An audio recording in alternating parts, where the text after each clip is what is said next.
ஐயா வணக்கங்க ஐயா. வணக்கம். இப்போ தமிழ்நாட்டில் வந்து ரொம்ப சூடாக போயிட்டுருக்கு தேர்தல். இப்போ பரபரப்பாக போயிட்டுருக்கு. டிவிக்கே வருதா இல்லை ஏடிஎம்கே வருதா இல்லை திமுக கட்சி வருதா, அடுத்து நாம் தமிழர் கட்சி சீமான் வர்றாரா, ரொம்ப சூடாக எப்பவும் இல்லாத ஒரு ஆட்சி இப்போ இந்த வருஷத்தில் ரொம்ப பரபரப்பாக போயிட்டுருக்கு. நீங்கள் வந்து ஒரு 70 வயசு இருக்கும் 70 வயசு இருக்கும். உங்களோட அனுபவம் இவ்வளோ நாளாக இருந்திருக்கிறீங்க, உங்களோட அனுபவம் தெரியும். இத்தனை நாள் யார் யார் ஆட்சியில் இருந்தாங்க, எப்படி பண்ணாங்க, இனிமே எப்படி பண்ண போகிறாங்க, உங்களுக்கு ஏதோ ஓரளவுக்கு தெரியும். அதை புரிஞ்சுக்கிட்டு நீங்கள் ஓட்டு போட்டிருப்பீங்க.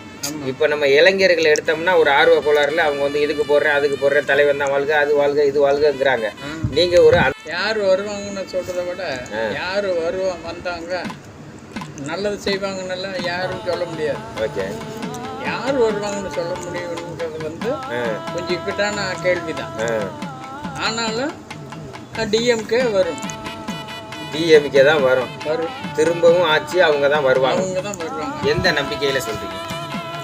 எப்பவும் இருக்கிற நம்பிக்கை தான். எப்பவும் இருக்கிற நம்பிக்கைன்னா இப்போ மக்கள் வந்து இளைஞர்கள் வந்து எப்பவும் இல்லாத ஓட்டு எந்த வருஷத்துல சுதந்திரத்துக்கு முன்னாடி வந்து 83% வந்துச்சான் வாக்கு.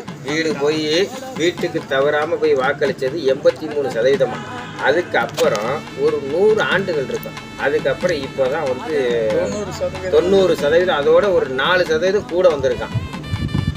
அது இளைஞர்கள்னாலயா இல்ல முதியவர்கள்னால தான் நீங்க நினைக்கிறீங்களா? இளைஞர்னால கிடையாது.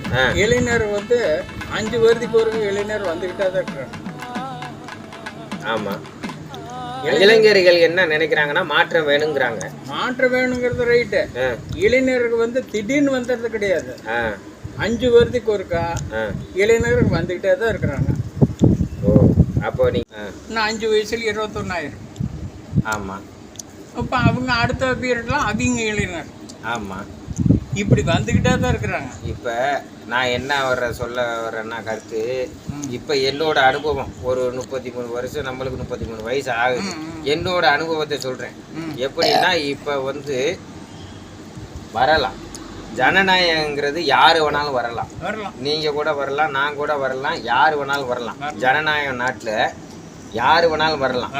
எதை வேணாலும் வந்து தீர்மானிக்கிறது ஒருத்தன் சொந்தக்காரன் சொல்லுவான், இல்லை தன் மையன் சொல்லுவான், ஒரு பேரப்பிள்ளை சொல்லும். இது மட்டும்தான் நம்ம தீர்மானிக்கிறது.